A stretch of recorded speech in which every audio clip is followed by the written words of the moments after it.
আইনের আশ্রয়ে নাই, তিনি তার পছন্দের ব্যক্তিকে আইনজীবী নিয়োগ করার কোনো অধিকার রাখেন না। আড়াইটার পরে শেখ হাসিনা গেছেন ওনার ভাষ্য অনুযায়ী। আর আপনারা তো জানেন কখন গেছেন। 5 থেকে 9, 10, 11, 12 পর্যন্ত বাংলাদেশের অধিকাংশ থানায় এবং পুলিশ কোনো কাজ করে নাই এবং থানাগুলো বন্ধ ছিল, এটা আপনারা জানেন।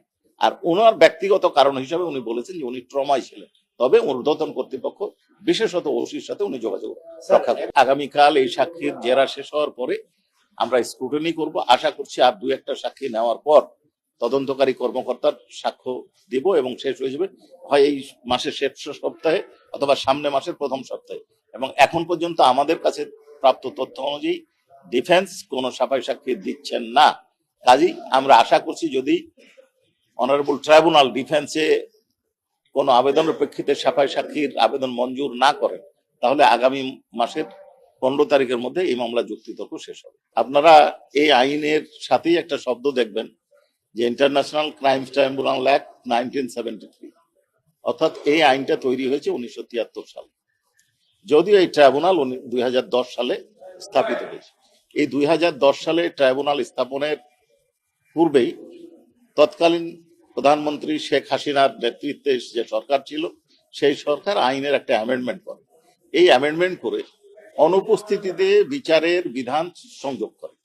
কাজে এই বিধানটা ওই সময়কার সরকার কর্তৃক প্রবর্তিত, এইটার নতুন সরকার এটা প্রবর্তন করে নাই। কাজে এর দায় দায়িত্ব এই সরকারের নয়, এটা এই সরকার এবং প্রসিকিউশন আইনটাকে ফলো করেছে। প্রথম কথা এটা। দ্বিতীয় হচ্ছে পছন্দের লয়ার, পছন্দের আইনজীবী নিয়োগ করার জন্য প্রয়োজন হচ্ছে আসামির উপস্থিতি। আসামি যে ব্যক্তি, এটাকে বলে লোকাস স্ট্যান্ডি বলে একটা হচ্ছে ফিউজিটিভ ফ্রম ল।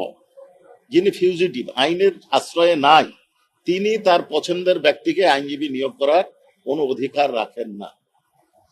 কাজে উনি কোনো আইনজীবী নিয়োগ করার অধিকার রাখেন না। উপরন্ত উনি নিজেও বাই ইমেল অর আদার, যদি এটা আইনের মধ্যেই নাই, ওনার আবেদন করার কোনো এখতিয়ার নাই। যতক্ষণ না উনি ট্রাইব্যুনালে হাজির হতেন তার আগে পর্যন্ত ওনার কোনো এখতিয়ার থাকবে না আইনজীবী নিয়োগে। তো উনি হাজিরই হননি, কাজে ওনার পছন্দের আইনজীবী নিয়োগ হওয়ার কোনো প্রশ্ন নাই। এরপরেও তার পক্ষে কে ওকালতি করবেন, কে আইনজীবী নিয়োগ হবেন, সেটাই আইনে, ওনাদের প্রবর্তিত আইনই বলে দেওয়া আছে যে অনারেবল ট্রাইব্যুনাল লয়ার ঠিক করে দিবেন, এবং সেই অনুযায়ী বিধি প্রসিডিওর প্রপার ফলো করে এটা করা হচ্ছে। এখন পর্যন্ত অনারেবল ট্রাইব্যুনাল 1 এবং 2 এ যে প্রসিডিং হয়েছে সেটা আপনাদের সামনেই হয়েছে। কোনো ক্যামেরা প্রসিডিং এখন পর্যন্ত একটাও হয় নাই, ওপেন প্রসিডিং হয়েছে। এখন আপনারা দেখেছেন যে আমাদের কি ভূমিকা ছিল। প্রথম কথা হচ্ছে যে আমরা কাউকে অ্যাপ্রুভার হওয়ার জন্য উৎসাহিত করিনি, আমরা কাউকে অনুরোধ করি নাই, প্ররোচনা দিই নাই। এবং এই আজকের সাক্ষীও বলেছেন যে কারো প্ররোচনা ছাড়াই নিজ উদ্যোগে উনি সাক্ষী হয়েছেন। এটা একটা বিষয়। এখন আপনি বলছেন যে আমরা বাধা দিয়েছি কি, প্রয়োজনীয়তা আছে কিনা।